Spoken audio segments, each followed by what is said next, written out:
इन्हीं भगीरथ के वंश में ऋतुपर्ण, ऋतुपर्ण के सौदास, सौदास के अस्मक, अस्मक के नारी कवच, नारी कवच के खटवांग, खटवांग के दिलीप, दिलीप के रघु, रघु के अज, अज के महाराज दशरथ, और दशरथ जी के घर में श्री राम, लक्ष्मण, भरत और शत्रुघ्न लाल जी हो गए। बोल अयोध्या धाम की। एक श्लोक में राम कहानी भी सुना दिए। गुरुवर थे त्यक्त राज्यो व्यचरदन वनम पद्म पदभ्याम प्रियाया पाणि स्पर्शा क्षमाभ्याम मृजत पतरुजो यो हरीन्द्रानुजाभ्याम वैरूप्या शूर्पणख्या प्रिय विरह रुषा रोपिता भ्रू विजृंभ त्रस्ताब्धिर्बद्ध सेतु खलदव दहना कौशलेन्द्रो बताना। एक श्लोक की राम कहानी। कैसे हैं हमारे राम जी, जो माता पिता की आज्ञा का पालन करने के लिए अयोध्या की सुरेक्षित राज्य लक्ष्मी का परित्याग करके मुस्कुराते हुए वन को चले गए। जाके चित्रकूट में वास किए, कुल भील के रातों को गले लगाए, संतों को परमानंद दिए। भरत जी मनाने आए तो पादुका दे करके समझा बुझा के लौटाए। उसके बाद दंडकारण्य में जाके पंचवटी पर निवास बनाया।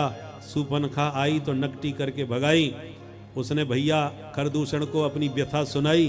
खरदूषण आया, उसे भी परलोक पहुंचाया। तो बड़े भैया 10 सिर वाले के पास गई।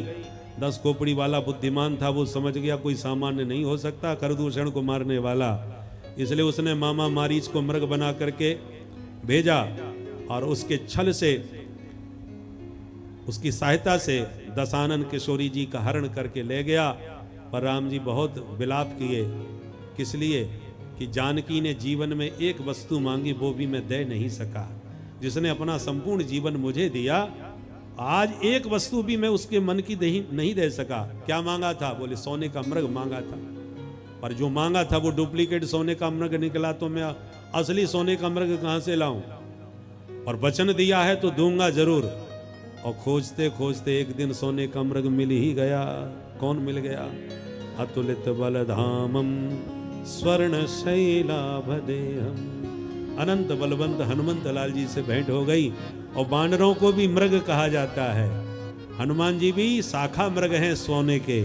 शाखा मृग के बड़ मनुसाई, शाखाते शाखा पर जाई।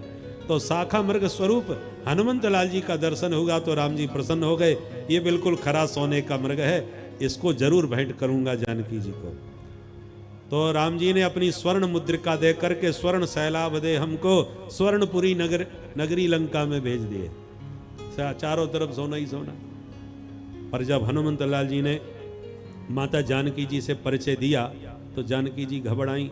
एक सोने के मृग ने मुझे प्रियतम से इतना दूर कर दिया, ये दूसरा सोने का शाखा मृग आ गया, कहीं ये भी हमसे, इसके द्वारा भी हमको धोखा ना मिले। अब ये खरा है कि खोटा कैसे पता चले? बोले आग में ही पता चलता है सोना खरा है कि खोटा है। तो लगे हाथ परीक्षा हो ही गई। हनुमान जी की पूंछ में रावण ने आग लगा दी। हनुमान जी ने रावण की मूंछ में आग लगा दी, उसकी लंका उसी के आंखों के सामने जला करके मिटा दी। और उनकी पूंछ का बाल बांका भी नहीं हुआ। जानकी जी गदगद हो गई, मन में सोचने लगी मैंने जो सोने का मृग देखा वो नकली था, प्रभु ने जो भेजा है वो बिल्कुल असली सोने का शाखा मृग है। खूब आशीर्वाद दे के पवन पुत्र को विदा किया। समाचार मिलते ही त्रस्ताब्धिर्बद्ध सेतु, समुद्र पर सेतु बंधन करके राम जी ने प्रवेश किया लंका में। और खल दव दहना, जैसे दावाग्नि वन को दग्ध कर डालती है, ऐसी राम जी की क्रोधाग्नि में सारे निशाचर समाप्त हो गए।